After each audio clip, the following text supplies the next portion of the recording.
Hola, un cordial saludo. Les habla Víctor Correa, congresista de la República, médico de la Universidad de Antioquia y bueno, y como ya lo había dicho en el saludo inicial, miembro pues de una serie de movimientos en el país que desde hace muchísimo tiempo vienen buscando la transformación estructural de nuestro sistema de salud. Agradezco la invitación a todos los organizadores del foro y obviamente la participación de todos los actores que hoy se encuentran reunidos en Arauca para discutir sobre un tema tan importante, tan trascendental como es la salud del pueblo colombiano y en particular pues la salud de su territorio. Yo quisiera aportar en estas discusiones hablando un poco de un elemento que es coyuntural, y es la salud en la perspectiva del posconflicto y los acuerdos logrados entre el gobierno nacional y la guerrilla de las FARC. Hay que partir por decir que, por supuesto, sería difícil entender en Colombia una paz verdadera si no se avanza en la solución de problemas estructurales que nuestro país tiene y que padece la mayoría del pueblo colombiano. Uno de ellos, indiscutiblemente, es el problema sobre salud. En nuestro país, recientemente hemos tenido una agudización de la crisis profunda que viene teniendo nuestro sistema de salud desde hace más de 20 años. Agudización cuyos síntomas son principalmente pues una dificultad tremenda para que los hospitales puedan funcionar de manera adecuada debido a una cartera creciente por la falta de pago de las entidades territoriales y de muchas EPS. Situación que por supuesto las está poniendo en crisis teniendo en cuenta que ante la falta de acceso a recursos económicos necesarios, pues no se están pudiendo pagar los proveedores ni los trabajadores y por supuesto pues lentamente los hospitales van muriendo por las dificultades financieras y los retos financieros que este sistema les tiene. La cartera hospitalaria es billonaria hoy. Entre las clínicas y hospitales públicos y privados del país puede estar superando cerca de los 14 billones de pesos y esta cartera pues tiene un agravante y es que cada vez es una cartera más vencida. Venimos viendo cómo los recursos corrientes del sistema ya no alcanzan a cubrir los gastos del día a día y la cartera cada vez se va venciendo más y más y más. Una crisis también de enfoque del modelo, donde pues tenemos actualmente un modelo centrado en la enfermedad, un modelo que no entiende que tiene que intervenir en los determinantes sociales del proceso salud y enfermedad, que tiene que implementar estrategias de atención primaria en salud tendientes a reducir la carga de la enfermedad, a llevar la salud a los distintos territorios, a prevenir la enfermedad y a promover la salud. Tenemos un modelo, por el contrario, que está centrado en la enfermedad, porque la enfermedad en últimas para algunos actores del sistema es un negocio. Tenemos un sistema que ha montado, como ya lo dije, un negocio en donde unos cuantos actores privados se ganan un infierno de plata, producto de la intermediación financiera en salud, producto de la presión tecnológica, los sobrecostos de los medicamentos y producto también de acciones ilícitas como desviación de recursos de la salud y otro tipo de incentivos pues que también son incentivos macabros a la negación de servicios y a la negación al pago hacia los hospitales públicos y privados del país para maximizar ganancias de actores del sector financiero, en la mayoría de los casos pues, de las empresas promotoras de salud.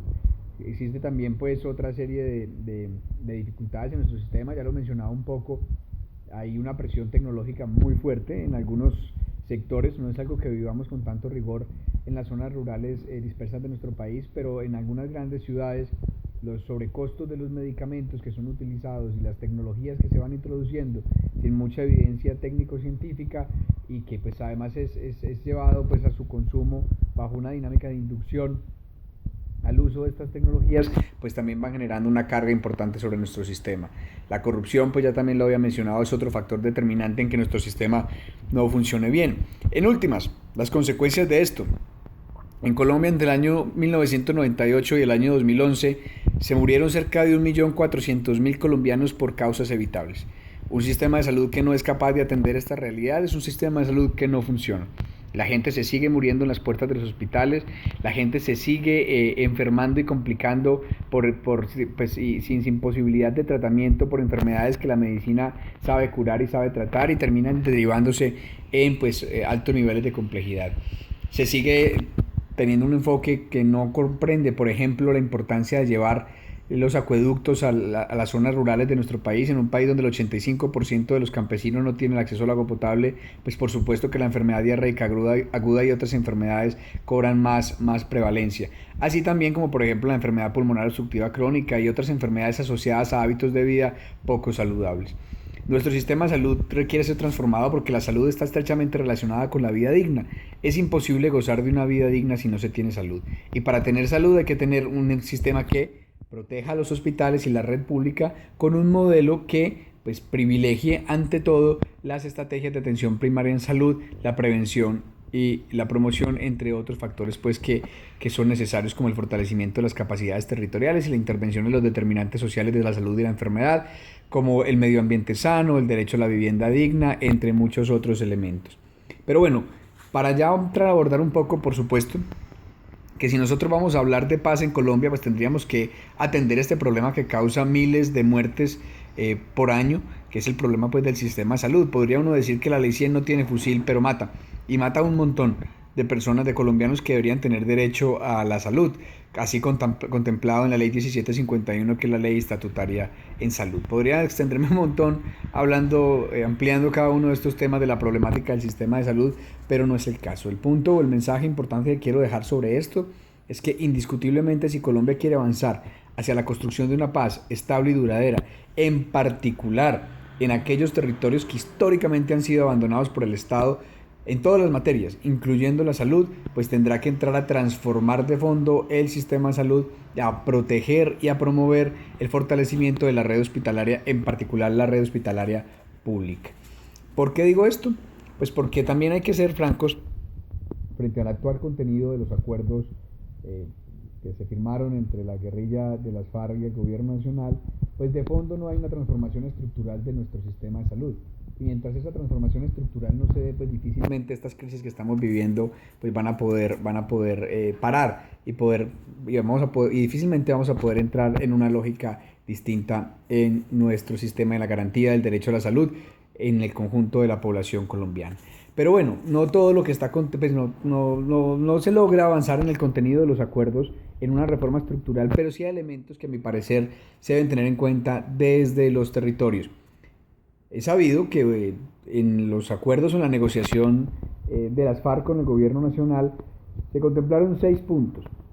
En estos 6 puntos no estaba el tema de la salud, pues no había una apuesta por negociar de manera estructural y profunda la situación de salud del pueblo colombiano, pero sí dentro de los desarrollos de los 6 puntos hay algunos elementos que tienen que ver con salud.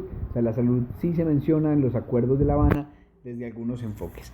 El primero de ellos es que en el punto de reforma rural integral, o en el primer lugar donde se menciona es en el punto de reforma rural integral, en donde se habla de la necesidad de fortalecer y construir en las zonas rurales y dispersas de nuestro país infraestructura hospitalaria y de salud pública.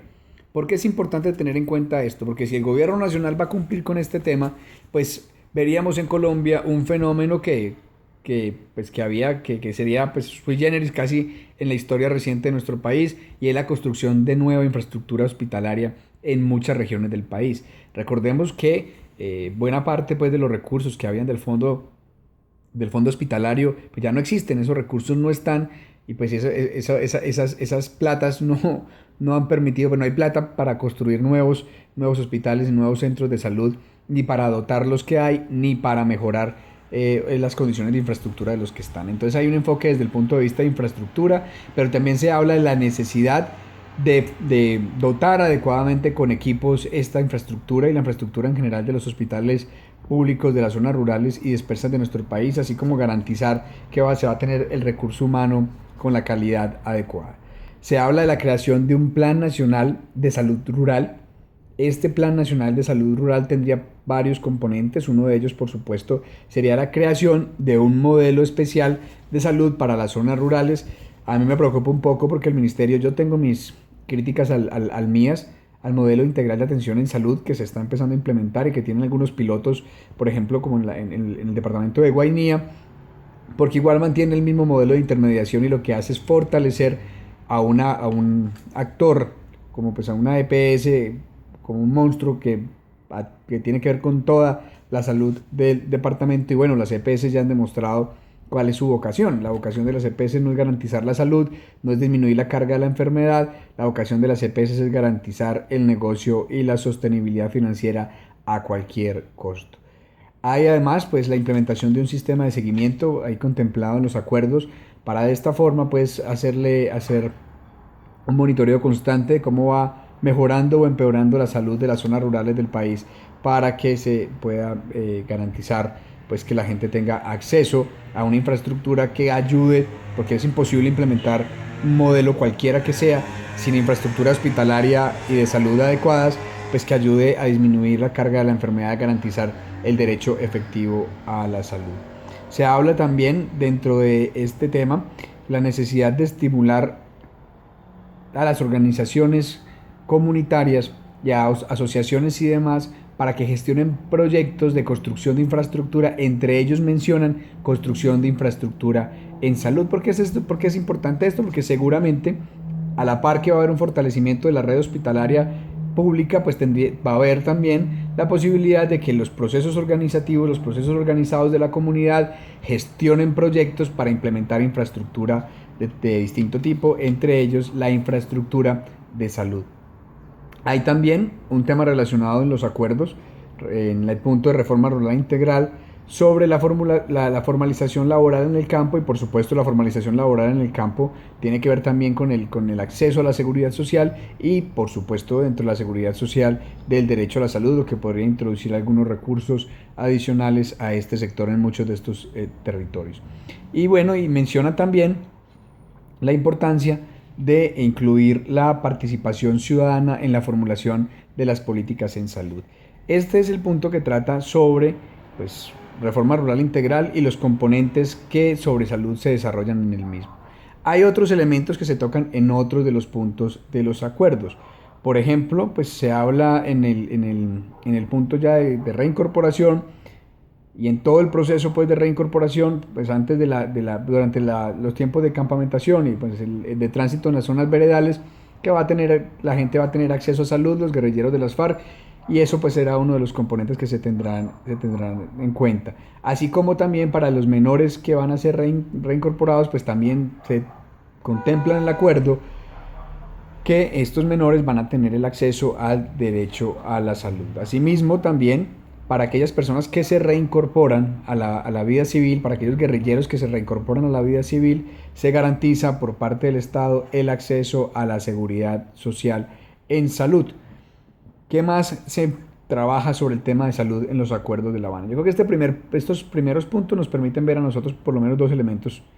Va a haber una apuesta importante por infraestructura, va a haber una apuesta por transformación del modelo en las zonas rurales para que pueda funcionar de una mejor manera, acorde a las realidades de las zonas rurales dispersas, para garantizar acceso efectivo a la salud y por supuesto pues también la creación de un plan mucho más integral tendiente a romper las brechas entre el campo y la ciudad. Al menos eso es lo enunciado. Yo tengo mis dudas, creo que sin una transformación estructural del modelo muchas de estas intenciones no van a ser una realidad a la final. Sobre el punto de salud también podríamos decir en los acuerdos que se incluyen en el punto que trata sobre la política antidrogas. ¿Desde qué perspectiva? Desde la perspectiva del consumidor. ¿Cómo se trabaja este punto? Pues lo que buscan es que más allá del enfoque represivo que se ha manejado en Colombia, se privilegie el enfoque de salud pública, enfoque en el que tiene que avanzarse hacia la detección temprana, la prevención del consumo, la promoción de hábitos saludables, la mitigación del daño, el tratamiento y la rehabilitación. Entonces, para que esto sea posible, pues se habla también de la reformulación de las políticas nacionales frente a consumo de drogas desde un enfoque pues, participativo, teniendo en cuenta los distintos actores de la institucionalidad del Estado, de la academia, de los territorios.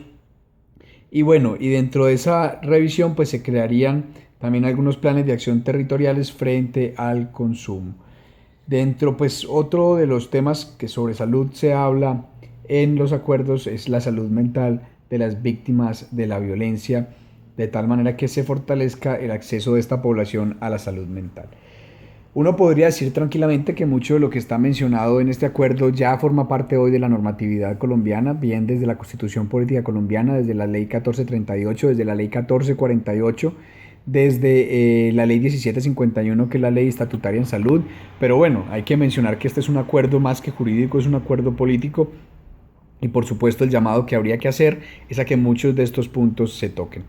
Querían que hablara un poco sobre cómo se van a manejar los recursos. Yo tengo bastantes inquietudes frente al tema de financiación de estos acuerdos, pues porque conozco el plan de presupuesto para el año 2017. El Ministerio de Salud va a entrar con un presupuesto inferior al del año anterior. No hay plata para inversión en muchos sectores, ni siquiera el Ministerio de Agricultura solo va a tener 30.000 millones de pesos para inversión para todo el país el año entrante, cuando Misión Rural así lo ha dicho. Para poder transformar estructuralmente el campo colombiano se van a necesitar cerca de 15 billones de pesos por año por los próximos 15 años. Entonces creo yo que hay un faltante importante que va a llevar a que muchas de estas cosas no se puedan ejecutar. Asimismo, desde un enfoque de determinantes tampoco se considera pues unos recursos importantes en el presupuesto general de la Nación para el año 2017 para el tema de acueductos. 35.000 millones de pesos para acueductos rurales en Colombia.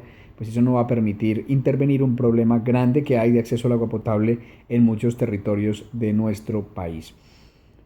Frente al tema de salud, pues la situación parece que no va a mejorar. Yo no veo en el corto plazo una acción de gobierno tendiente a superar la crisis hospitalaria, a cubrir la cartera hospitalaria. El MIAS apenas se está probando en algunos territorios, pero yo pienso que será incompatible con el modelo de aseguramiento, el modelo del negocio que han montado alrededor de la salud. Si no hay un fortalecimiento de capacidades territoriales, esto no va a funcionar nunca. Bueno, ahí está el acuerdo. Creo que es una herramienta de exigibilidad. Pues en últimas el mundo entero estará pendiente de este acuerdo y ojalá lo cumplan pese a las dificultades que veo se pueden presentar. Ya si hablan del fortalecimiento de infraestructura, bienvenido sea. Fortalecimiento de infraestructura que tendrá varias aristas y uno podría tocar varios de los puntos y empezar a exigir por ahí. Hay unos planes, por ejemplo, de ejecución de obras de infraestructura rápida para las zonas que se han dedicado al cultivo pues, valga la redundancia, de cultivos de uso ilícito. Ahí hay la formulación de unos planes de construcción de infraestructura rápida que, bueno, que también pueden llevar a que se generen algunos recursos para la implementación de estos acuerdos. ¿Quién los manejaría? Eso todavía está en el limbo, no hay mucha claridad sobre cómo se ejecutarán estos recursos. Me preocupa bastante que termine enfocándose el tema de paz, bueno, de construcción de nuevas realidades en la ruralidad colombiana y en los territorios, más que como una transformación reparadora y transformadora. Qué pena pues ahí la redundancia, pero vale perfectamente, en una transformación que replica las mismas prácticas y esto se vuelva una feria de contratos tremenda. Existe pues ahora también la posibilidad, y pienso que es un escenario a valorar y a evaluar dentro de este espacio en el que se encuentran actualmente, hoy en este foro, la posibilidad de organizarse para participar activamente también en los diálogos con el ELN. En tanto se abre también una ventana de oportunidad para que la sociedad de manera activa exponga sus realidades, sus problemáticas, sus visiones sobre distintos temas, y creo que uno de ellos indiscutiblemente tendrá que ser la salud. Un abrazo fuerte, muchas gracias por la invitación. Reitero, como en el saludo de esta mañana, mis disculpas por no haber podido acompañarlos debido a las dificultades logísticas que ocurren, que están por fuera de cualquier posibilidad de control. Venía de unos municipios de hacer ahora pedagogía sobre el acuerdo de paz, llevando ojalá que la gente en Antioquia, que es una población bastante difícil, vote que sí. Y bueno, me tocó un accidente de tránsito en carretera, la vía estuvo cerrada, cayó un aguacero tremendo y un recorrido de 2 horas terminó en 5 horas, subí hasta el aeropuerto. Mejor dicho, no va a tener una arrodillarme para que me dejaran entrar al avión. No pude entrar al avión y bueno, ya todo atrasó los itinerarios y no los pude acompañar, pero espero pues que con este video quede lo suficientemente claro como algunos de los elementos que sobre paz se contemplan, sobre salud, perdón, se contemplan en los acuerdos de paz. Quedo atento, mi número de teléfono es 314-886-1433 y pueden encontrarme también en redes sociales como Víctor Correa Vélez en Facebook y en Twitter @VíctorJCorreaV. Yo respondo por cualquiera de los medios de tal manera que podamos seguir siempre en contacto. Un fuerte abrazo y éxitos en el resto del foro.